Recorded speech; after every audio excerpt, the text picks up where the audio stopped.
सांसद दिग्गज नेता केंद्रीय मंत्री गिरिराज सिंह ने बयान दिया है कि यहां पर जो है सभी अब नीतीश कुमार ही मुख्यमंत्री बनेंगे। 243 सीटों के रुझान सामने आ गए हैं। रुझान में एनडीए को प्रचंड बहुमत मिला है, प्रचंड जनादेश मिला है। एनडीए 156 सीटों पर बढ़त बनाती हुई नजर आ रही है। वहीं महागठबंधन की बात की जाए तो 77 सीटों पर बढ़त बनाती हुई नजर आ रही है। लेकिन अगर चुनाव आयोग के डेटा पर अगर हम नजर डालते हैं तो चुनाव आयोग की शुरुआती रुझानों के अनुसार पहले राउंड की गिनती के बाद बिहार के उप मुख्यमंत्री और तारापुर सीट से भाजपा उम्मीदवार सम्राट चौधरी आगे चल रहे हैं। सम्राट चौधरी जो दिग्गज नेता हैं, एक बार वो भी हम आपको बता देते हैं कि सम्राट चौधरी को जो है अब पहले राउंड की गिनती के मुताबिक ये इलेक्शन कमीशन का डेटा जो मैं आपको कोट कर रही हूं,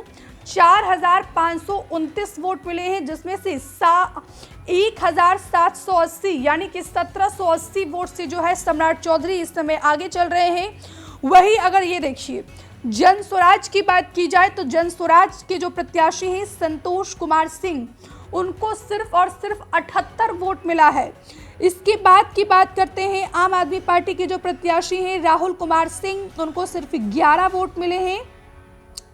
इसके बाद अरुण कुमार जो आरजेडी के प्रत्याशी हैं, उनको 2749 वोट मिला है।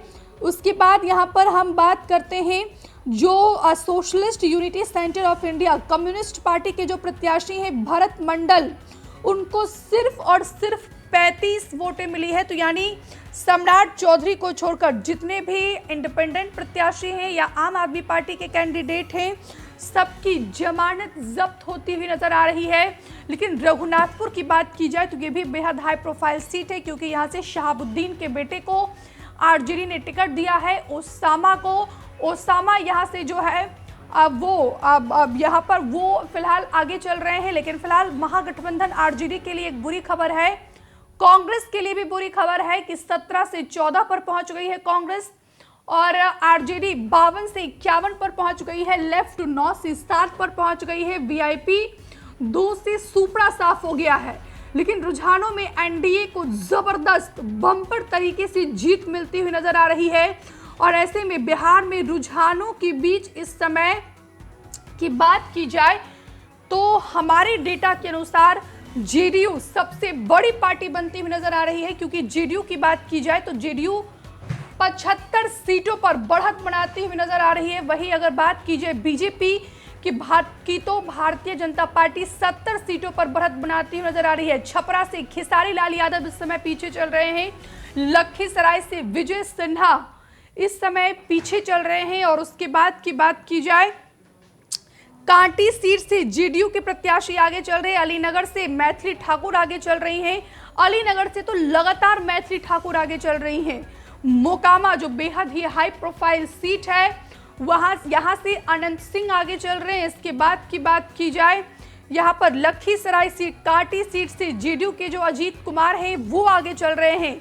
राजेश कुमार कुटुंबा सीट से कांग्रेस के जो प्रदेश अध्यक्ष है वो आगे चल रहे हैं। मनीष कश्यप चनपटिया से पीछे चल रहे हैं।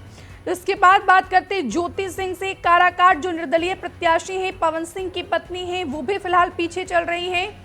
काराकाट भी बेहद हाई प्रोफाइल सीट है, क्योंकि यहाँ से भोजपुरी सुपरस्टार पवन सिंह की पत्नी ज्योति सिंह चुनावी मैदान में उतरी है। लेकिन फिलहाल वो अपनी सीट से काराकाट से पीछे चल रही हैं। लेकिन फिलहाल की बात की जाए तो बिहार में 243 सीटों के रुझान सामने आ गए। फिलहाल की बात की जाए तो जेडीयू सबसे बड़ी पार्टी बनकर बड़े भाई की भूमिका में इस समय जेडीयू नजर आ रही है, क्योंकि जेडीयू 75 सीटों पर बढ़त बनाती हुई नजर आ रही है। बीजेपी 70 सीटों पर, एलजेपीआर 14, हिंदुस्तानी आवाम मोर्चा 4, आरएलएम 2।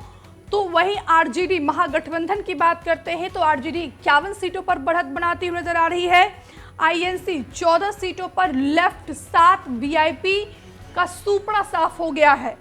तो कुल मिलाकर यहां पर बात की जाए तो बिहार में शुरुआती रुझानों के मुताबिक एनडीए सरकार बनाती हुई नजर आ रही है। जेडीयू रुझानों में भारतीय जनता पार्टी से भी आगे निकल चुकी है। और ऐसे में जेडीयू के दफ्तर में, बीजेपी के दफ्तर में बड़े बड़े नेताओं का के पहुंचने का सिलसिला